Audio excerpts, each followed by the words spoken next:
د یتیمې جنۍ ناول ډیرو قدرمنو اوریدونکو سلامونه، نیکې هیلې او احترامات مې ومنئ. قدرمنو اوریدونکو، د یتیمې جنۍ ناول 5مې برخې ته مو زه سمیع الله ایوبي هرکلی کوم.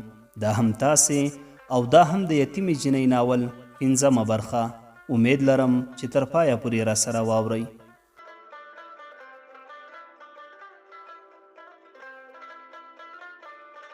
مور یې په مسکا وویل، تا په دې وخت کې هم له شوخۍ نه لاس نه دی اخیستی؟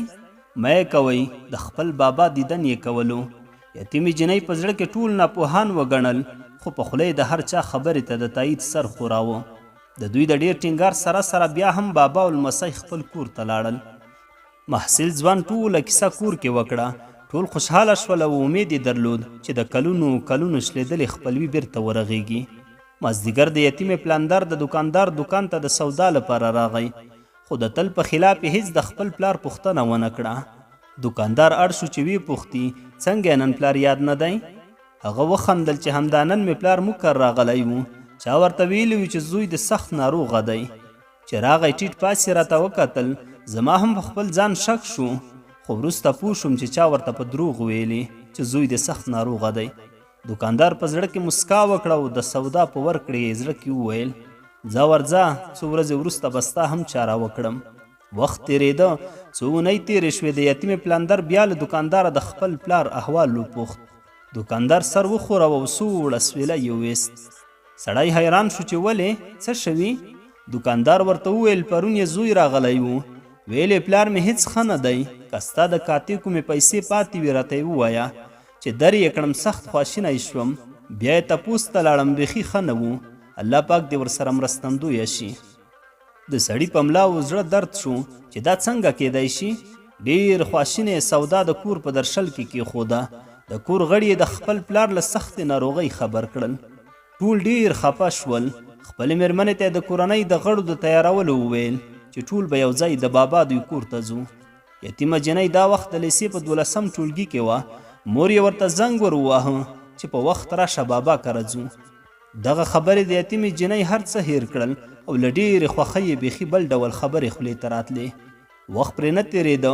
د ناروغۍ په پلمه یې له مدیره اجازه واخیسته او مخکې له وخته د لیسې له دروازې د نسکه خور سره یو ځای ووتله.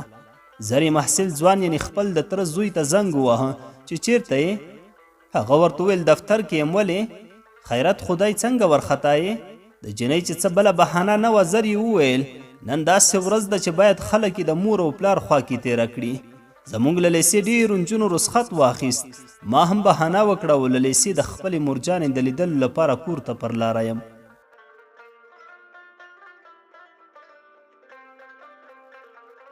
محصل ځوان چې په دې خبرو ډېر باور نه و، وی خندل چې لیونۍ دا هسې خبرې دې بیرته لاړه شه او درس دې ووایه.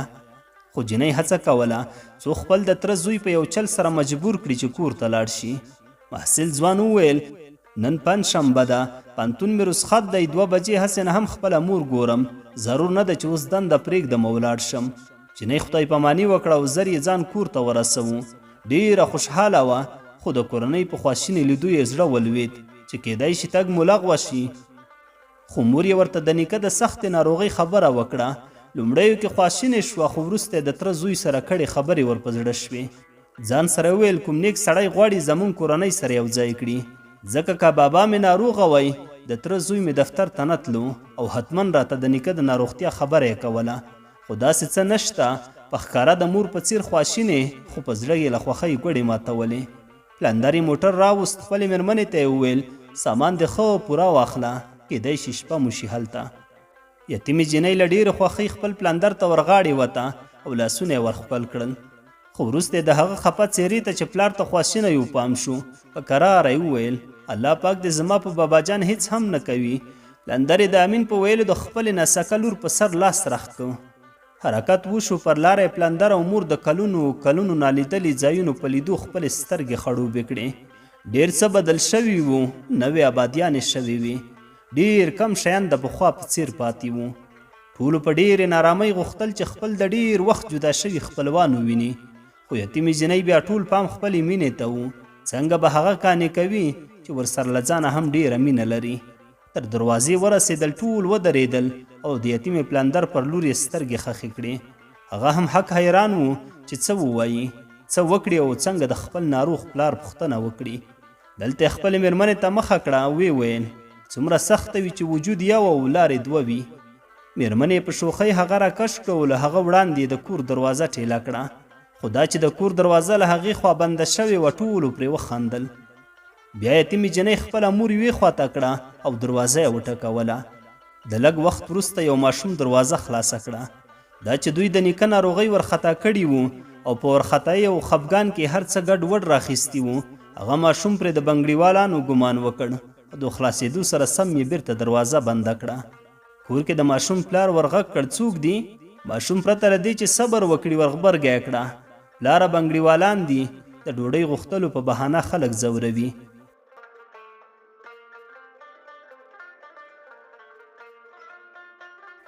بهر ولاړو ټولو ته یې ډېر سخت زور ورکړ. له ډېرې غوسه یې خنداوې وکړې. دې کې د یتیمې مور ورغبرګه کړه. د بنګړیوالې زویه دروازه خلاصه کړه، هر چا ته په خپل نظر ګورې. او دا چې تا ته بنګړیوال ښکاره شو کاکا دې دی، بیچاره جدایي ځپلی، تا پرې د بنګړیوالانو ګمان وکړو. بیا ټولو وخندل. خاوند یې له سخت زوره سور او شین شو. په خندا یې ورته په خوله لاس کېښود چې سره شنه تا اغوستي او د بنګړیوالانو په نوم موږ در سره یاد شو. دا چې ټولو خندل ماشوم ته خوند ورکړ. بیرته یې د نندارې په پار دروازه خلاصه کړه. د خلاصولو سره سم د یتیمې جنۍ مور ماشوم په غېږ کې ونیوه او په تمثیلي بڼه یې غوسه کې ورته وویل اوس دې موږ تختوو. ماشوم چیغې کړې ټول برک شول چې خاوند یې ورته مخ ور واړوو. ای مېرمنې، خدای خبر پلار به مې څومره ناروغ وي او تا نخرې شروع کړې. ټول ورننوتل. د ماشوم پلار د خپل جدا شوي ورور څېرې په لیدو یو دم له خولې چیغه ووته، هلی ورور مې راغی، مورې راشه مرور زوی دې راغی. د کور ټولو غړو ورمنډې کړل. له خوښۍ شر و شور جوړ شو. د پخواني بېلتون له امله ژړاګانو کور په سر واخیست.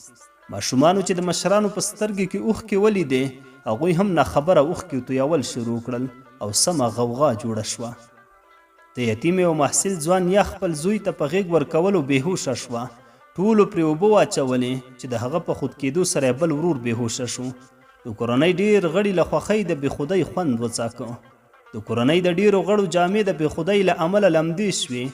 دې خوښۍ هر څه هېر کړل، خو د یتیمې پلندر د خپل پلار په لټه کې سترګې په ورختایۍ سره اړولې. څو ځلې د خپل پلار پوښتنه وکړه، خو چا یې غږ وانه اورېدو. دا چې بابا یې د کور شاته پټي کې کار کاوه، د دوی چیغو په بیړه تر کوره راوست. ګوري چې نور خلک په کور کې ښکاري، ورمنډه کړل. خپل زوی یې ولیدو. د غېږې ورکولو سره سم پرې سر وګرځېدو. په همدې حالت کې محصل ځوان هم پر دروازې راننوت. حالت ټولو ته بدل بدل ښکارېده. د خبرېدو سره یې هر یو ته په خوره مینه ستړي مشي ورکړه. یتیمې جنۍ محصل ځوان ته لاس ورکړ. یتیمې په دې حالت کې زړه ته راغلل. زما په زړه واکمنه، زما د بدن چوکاټ او لیونی احساس ستا بادشاهي ژوند ته د درتلو هیلې لري او زړه مې غواړي چې خپل سپین رخسار د ستا غوندې یار په دربار کې ګونځې کړم. د یتیمې غږ محصل ځوان ته ډېر اشنا ښکارېدو، خو لا هم پرې ناخبره و. د یتیمې پلندر بار بار له خپل پلاره د صحت پوښتنه کوله. هغه وخندل چې زه خو جوړ او روغ یم، ولې چا خو به درته څه نه وي ویلي؟ خو زوی یې ورته وویل ولې نه؟ هغه دوکاندار. د دوکاندار نوم په اخیستلو بابا په خلاص زړه وخندل او ویې ویل چې هغه زه درغلی یم، همدې دوکاندار راته ستا د سختې ناروغۍ خبره کړې وه. ټولو د دوکاندار په داسې لویې لوبې سخت وخندل او هغه ته یې د خیر دعاوې وکړې چې ویې کولی شول یوه جدا شوې کورنۍ سره یو ځای کړي.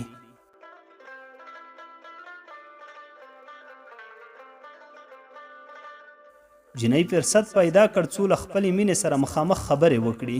محصل ځوان یتیمې جنۍ ته وویل ستا غږ راته ډېر اشنا دی، نه پوهېږم چې ولې. جنۍ نه غوښتل چې له قناعت ورکولو وړاندې خبر کړي. ویې خندل چې د تره زوی مې، ولې به مې غږ درته اشنا نه وي؟ شپه شوه. یتیمې جنۍ همدا ښه فرصت ګڼلو چې خپل تره زوی ته په خپلې مینې سره قناعت ورکړي. د ټولو په څنډه د دوهم منزل خونه کې موبایل راواخیست او همدې تره زوی ته یې زنګ ور وواهه. هلک د موبایل په شیشه په سایکل ټپي شوې مینې جنۍ شمېره ولیده. نیغ ودرېده، غوښتل یې له ټولو پناه ورسره خبرې وکړي.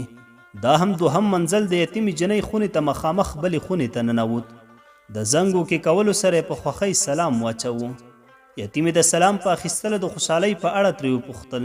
دا چې یتیمه په جریان ښه خبره وه، خو بیا هم محصل ځوان تنګولو او ټول جریان یې پرې تیر کړ.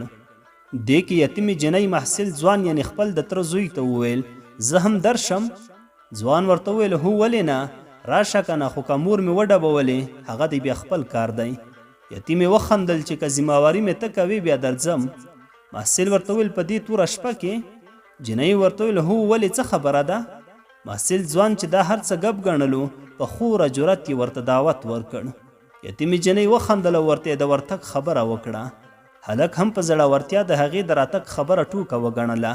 یتیمې وخندل چې نیغه ستا خواته درځم، ته راته دقیق خپل ځای وښایه، له نورو سره ډیر کار نه لرم.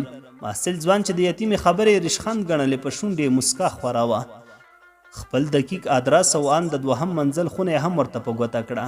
یتیمې هم په خندا کې ورته وویل درغلم یاره. ځوان ورته وویل راشه په خیر راشي. د لږو خبرو وروسته یتیمې جنۍ ورغبرګه کړه زه هم ستاسې کور ته ننوتم، ته چیرته یې؟ محصل ځوان نوره هم مسکا وکړه او زیاته یې کړه دوهم پوړ ته راوخیژه، مخامخ خونه کې یم. جنۍ چې خندل زیاته یې کړه در وختلم. یتیمې جنۍ چې محصل ځوان په بره ختلو کې هغه لیدلی و د خپلې خونې دروازه یې خلاصه کړه. حرکت یې وکړ او د محصل ځوان چې د تره زوی و د خونې په دروازه یې سر کېښود. د خونې دروازه بنده وه. په مسکا یې وویل زه خو ستا د خونې په دروازه کې ولاړه یم. محصل ځوان چې ټوکه یې ګڼله په خندوره خوله یې زیاته کړه دننه راشه که نه، بهر مې مور او د کور نور غړي دي ویرېږم. یتیمې هم له خندا خوله نه راغونډېده، ورغبرګه یې کړه نو تا خو د خونې دروازه بنده کړې که نه؟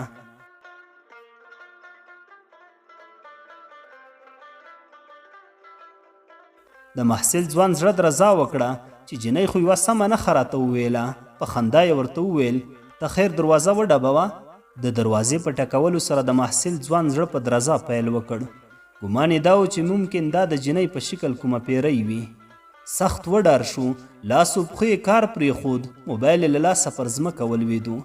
غوښتل یې چې چیغې ووهي څو هغوی یې خبره او ځان له دې بلا وژغوري. دوهم ځل د ګوتو په څوکو د دروازې ټکار هلک ناببره چغو ته اړ کړ. جنۍ له محصل ځوان نه ډېره وډاره شوه، منډه یې کړه او بېرته په همغې خونې کې پټه شوه. ټول راغلل. محصل ځوان د دروازې خلاصولو سره سم بېهوشه شو. ټولو یې لاسونه پښې وموښل چې همدا یتیمه جنۍ هم راغله. ټولو د مور یو زوی په سر اوبه اچولې چې لږ په هوش راغی، له خولې یې همدا ووتل چې پیری و پیری. ټولو پرې دمونه شروع کړل چې لږ راحته شو. د کور له نورو غړو سره یو ځای ښکته شو. جنۍ له ډېرې غوسې سره شنه کېږي او په زړه کې وایي چې د ډارن بچیه په تا به یې هم ډزې شوي وي. افسوس د هغې شیدې چې مور دې تا ته درکړي. تا خو له ډاره زما هم زړه ودراوه. یو ځل خو به دې ور خلاص کړی وی او لیدلی به دې وو چې څه وو. زر یې فکر خپل کړ او غږ یې وکړ ما ته یو ګیلاس اوبه راوړئ چې په صورت یاسین یې ورته دم کړم. یتیمه جنۍ خوا کې کېناسته او پوښتنه یې ترې وکړه چې څه شی و هلته؟ محصل ځوان وویل پیری و پیری. جنۍ غوسه شوه چې د پیري بچی کیسه وکړه. محصل ځوان خجالته شو ځکه نه شوی کولی له اصلي رازه د کورنۍ غړي خبر کړي. زر یې خبره بل خوا کړه زه څه خبر یم، خو دروازه یې راپسې وهله. زه ترې ډېر وډار شوم. وخت یو څه تیر شو، هغوی بیرته په خپلو کیسو بوخت شول. محصل ځوان یتیمې جنۍ ته په اشارې سره غږ وکړ. جنۍ ګمان وکړ لکه چې اوس یې په داستان سر خلاص شو، خو په پوښتلو ورته محصل ځوان وویل هلته په خونه کې زما موبایل پاتې شوی او هغه کې د دفتر او نورو ډیرو ملګرو نمبرونه دي. ته خو ځان ته زړوره وایې، لاړه شه هغه زما موبایل راوړه. جنۍ تندي ته ټپ ورکړ چې تورزنه تا خو موبایل هم ورته پریښی دی، خو خیر زه ورځم چې درته راوړم. جنۍ چې بره وخته زړه یې ونه غوښتل چې موبایل ورته یوسي. له خپل موبایل یې ورته میسج وکړ.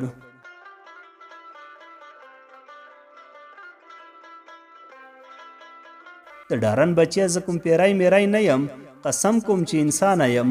د کور خوا کې مو چې دا بل کور همسایهګان دي، دلته زه میلمنه وم. تا وغوښتم ځکه پټه پټه له هغې شریکې دروازې ستا تر خونې راغلم او ته وې چې چیغې دې شروع کړې او زه دې بیرته په منډه وشړلم. تو خدای همداسې به څوک کوي؟ جنۍ بیرته ښکته شوه او د تره زوی ته یې وویل ما خو ستا موبایل پیدا نه کړ، راځه چې دواړه یې وګورو. محصل ځوان له جنۍ سره یو ځای دوهم پوړ ته وخاته. د خپلې خونې د موبایل اخیستلو سره سم په میسج سترګې ولګېدې. زر د تره د لور څخه د موبایل شیشه پټه کړه. هغه په ښکاره ځان پرې پوه نه کړ، خو په زړه کې وویل لیونیه له هغه چا شیشه پټوي چا چې همدا میسج په خپلو ګوتو لیکلی. میسج په لوستلو یې تره لور ته وویل کاکا لورې ته لاړه شه، زه چاته یو زنګ وهم. هغه پوهه شوه، حرکت یې وکړ، په دروازه کې ورغږ کړ. ګوره چې بیا چیغې ونه وهې. محصل ځوان وخندل چې نه، هغه یو سوء تفاهم و، بیا به هغسې نه کیږي. بیرته یې زنګ وواهه. جنۍ هم هغې پخوانۍ خونې ته ننوته چې مخکې پکې پټه شوې وه. د زنګ په اوکې کولو یې ورباندې ښه ریشخند وواهه چې لیونیه ته دومره ډارن یې. محصل ځوان یې زر خبرې پرې کړې چې تا داسې دقیق زما د کورنۍ مشخصات ویلې، زه دې وډار کړم. جنۍ ورته ویل ښه نو بیا راشم. محصل مسکا وکړه چې خوښه دې. جنۍ وخندل، ورته ویل ته بیا چیغې وهې که نه زړه مې غواړي چې درشم. محصل ورته ویل خیر صبر چې زه پر ځان آیت کرسي ووایم بیا راشه. یتیمې جنۍ پرې سخت ډېر وخندل چې چارقل هم ووایه، ګوره چې بیا چیغې ونه وهې. محصل ځوان په زړورتیا سره ورغبرګه کړه راځه نو په تمه دې یم. جنۍ ورته ویل څومره وخت کې درشم. محصل ورته ویل داسې خبرې مه کوه که نه بیا مې غونې زیږې کېږي، ولې مې چیغو ته مجبوروې. جنۍ وخندل چې سمه ده درغلم، خو که دې بیا چیغې کړې تختوم دې. محصل ځوان ورته ویل مه راځه ته ټولې ګډې وډې وایې. جنۍ ورته ویل نه ټوکې مې وکړې غټ سریا. محصل ورته ویل سمه ده زر راشه نو. جنۍ ورته ویل دغه دې درننوتم کور ته مو. محصل ورته وویل همغه خونې ته راشه. په همدې سره یتیمې جنۍ یو ځل بیا د خپل ناخبر مین د دروازې پر لور قدم وهل پیل کړل. د خونې په دروازه یې بیا سر کېښود او په آرام غږ یې وویل زه خو بیا راغلم یار، خو دروازه درته نه ټکوم، ته خپله دروازه خلاصه کړه. محصل چې لا یې هم ډار په زړه کې و، د څو ځله آیت کرسي ویلو وروسته یې په کراره دروازه خلاصه کړه.